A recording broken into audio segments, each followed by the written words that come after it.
Brad, fight got cancelled, but one door closes, another one opens. Because you mithered Steve, and he's managed to fit you on. Mithered him, mate. Mithered him. Actually, when I fought back, mate, I actually felt a bit sorry for him. Because I thought, I'm onto him here. I'm saying, what about this show? What about this show? Put me on this, put me on this. And you know, he's come good like he always does, Steve. You know, I seen the other day on my Facebook, it come up 4 years ago since I signed with him. Yeah, I remember that. White's Hotel, wasn't it? Yeah, and you know, it's turned out to be a great decision for me. He's looking after me, and if he can do favours, you know, like he can, where he can get me out. So the camp's not gone to waste, you know, he's got me out there, so I'm very grateful. Yeah, yeah, it's important for you. We're not sure. Mario Kart, throw that at you know, fall over. We're not sure. We think we might have Angel Emilioff. In fact, he's fought on the VIP shows quite a few times, and just recently, I think it was at the weekend, he fought Mason Cartwright on the Channel 5 show.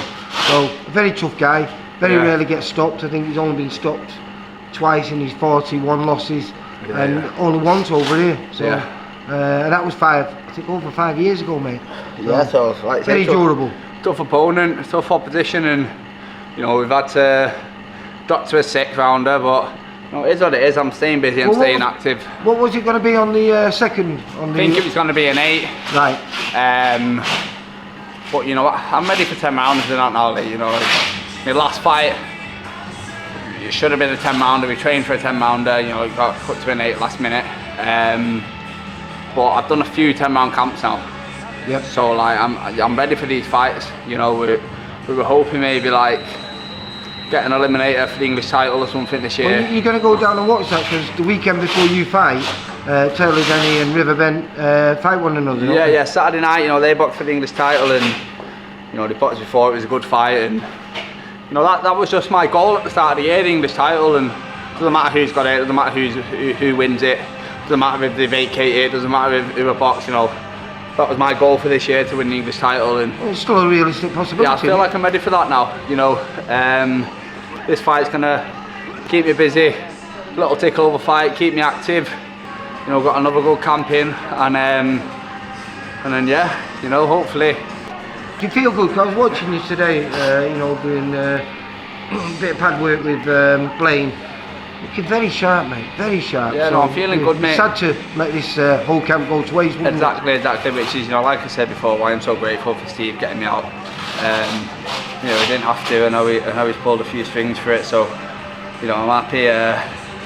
Bit last minute for all my lot, you know. I've been on the phone this morning trying to sort a coach out down to Hull.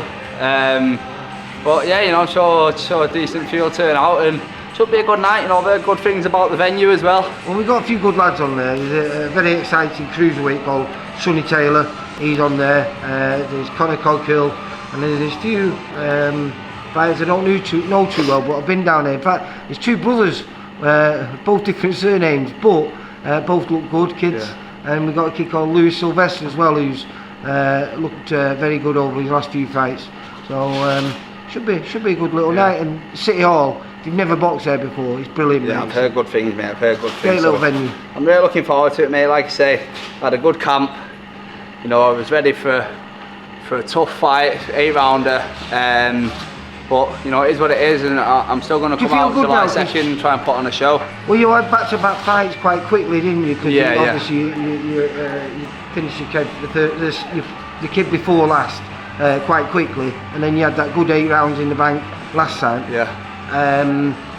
But it was camp straight after camp. Yeah. And did you feel like you felt a little bit drained by the end of the fight? Not physically, just a little bit mentally. Like, the camps are hard, mate. You know, you've been in the gym. Have you've seen how we train? Like, I do. You know, it's not easy. It's not easy. A lot of people just, especially a man of your size, making. What's this been made up, by the way? A lot of people just turn the TV on, mate. You know, and or buy a ticket and come and watch, and they don't see the work that gets put in. You know what I mean? It's a graft, and back-to-back camps like that, you know, it's hard. So I had a nice little chill out after. You know, went away, had a few days, a couple of days on the bay. You know, went out for some nice food and recharged the batteries, mate. And then, you know, I was back in the gym, and put my foot on the gas and Feel fully refreshed now? trying to step things up, mate, to a new level, and you know, just keep progressing really. I feel like I'm progressing nicely. So you can be know, a champion before the end of the year? Just want to get better and better, mate, and yeah, so boxing July 2nd and then a little summer break, isn't it? One last thing, you were a boyhood fan of your coach Ricky Hatton. What was it like to be in camp with him, mate? Because it's good, mate. I know his fight's been cancelled as well, yeah. So but you got to share, you know, a training camp with him, not just be coached by him, but a training camp with him. Yeah, you know, it's good being in the gym, and I think we were buzzing off it, having him in the gym, and he was buzzing off training alongside us. You know, we're young and we're fresh, and you know, we're sparring the likes of Jack and Ibby. We were, you know, fast and sharp, and you know, it was like, I think he gave him a bit of a kick up the arse, and he thought, yes, right, come on, I need to win the game. And hey, know, he even sparred his son, didn't he? Yeah, you know, I wanted him when he sparred Campbell. I missed it, but I heard he had some good rounds, mate. Yeah. Well, listen, like you say, a belting experience for you, and one that's now not gone to waste, because the 2nd of July in Hull, hopefully I'll be chatting to you, and I'll be saying win number 14, mate. 14 then, mate, and then titles after this, you know. I do that's believe. The plan after this. I want that English title. I'm going to push it, really am. Yeah. Right, well, listen, hopefully, fingers crossed, that does happen, and happens before the end of the year, mate. Yeah, fingers crossed, mate. Brad, you take care, mate. Nice one, Bye. mate. For all boxing info, news and latest interviews, amateur and pro, across the north, click and subscribe. VIP Boxing Promotions. Also Twitter, Instagram and Facebook.